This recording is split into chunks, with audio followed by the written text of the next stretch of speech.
গোপালগঞ্জের আজকের পরিস্থিতি জানবো, যাচ্ছি আরিফুর রহমান সবুজের কাছে। সবুজ, সংঘর্ষের ঘটনায় নতুন কেউ আটক হলো কিনা, নিরাপত্তা বাহিনীর তরফ থেকে নতুন কোনো তথ্য জানানো হয়েছে কি?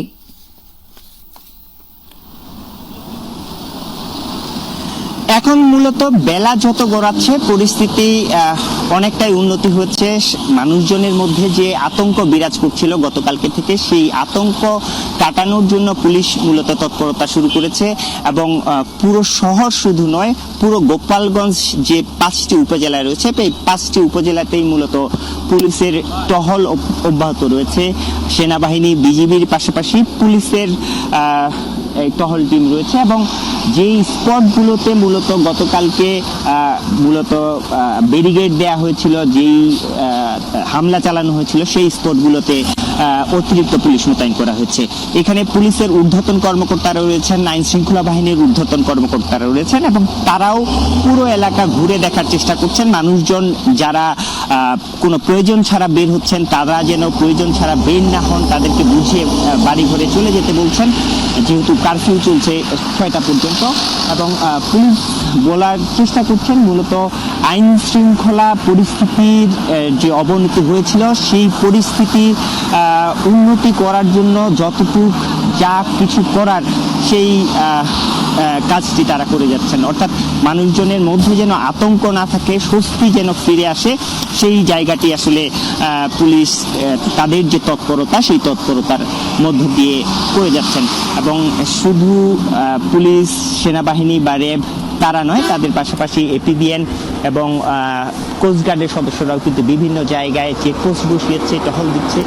এই জায়গাগুলো হচ্ছে মূলত এরপর থেকে এই যে পুলিশের যে তৎপরতা, সেই জায়গার পর থেকে মূলত পরিস্থিতি স্বাভাবিক হতে শুরু করেছে। মানুষজন ঘর থেকে যেরকম গতকালকে যেরকম একটি থমথমে অবস্থা ছিল, গুমট আবহাওয়া বিরাজ করছিল, সেই জায়গা থেকে কিছুটা উন্নতি হয়েছে এবং এখানকার মানুষজন বলছেন তারা শান্তি চান।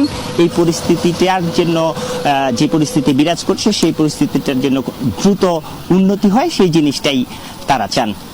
সবুজ, আপনাকে ধন্যবাদ আমাদের সাথে যোগ দেওয়ার জন্য। আমরা এবার আরেক সহকর্মী মোজাম্মেল হোসেন মুন্নার কাছে যেতে চাই। মুন্না, সার্বিক নিরাপত্তা পরিস্থিতি কেমন দেখছেন? আটক 14 জনকে কখন নাগাদ জেল হাজতে পাঠানো হতে পারে?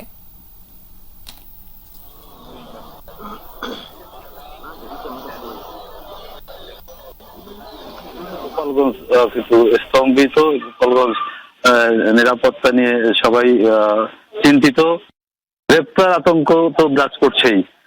সর্বোপরি যারা গতকালকে এই ঘটনায় 14 জনকে গ্রেপ্তার করেছে বলে পুলিশ আমাদেরকে জানিয়েছে, তাদেরকে দুপুর নাগাদ জেল হাজতে পাঠানোর কথা, কিন্তু এখন পর্যন্ত তাদেরকে জেল হাজতে পাঠানো হয়নি। সকালে একেবারে সারা রাস্তা ফাঁকা ছিল, মানুষের মধ্যে ছিল আতঙ্ক। সেই আতঙ্ককে পাশ কাটিয়ে এখন বেলা বাড়ার সাথে সাথে বেশ কিছু লোকজন, যারা বিশেষ করে শ্রমজীবী মানুষ, তারা তাদের কাজের প্রয়োজনে, কাজের ছুটিতে বা যারা অনেকেই যাদের বাজার করতে হয়েছে, তারা বাজারের কারণে তারা ঘর থেকে বেরিয়েছে। আর সাধারণ যারা রয়েছে তারা কিন্তু গতকালকেই ঘটনার পরপরই কিন্তু এলাকা ছেড়েছে, শুধুমাত্র গ্রেপ্তারের ভয়ে।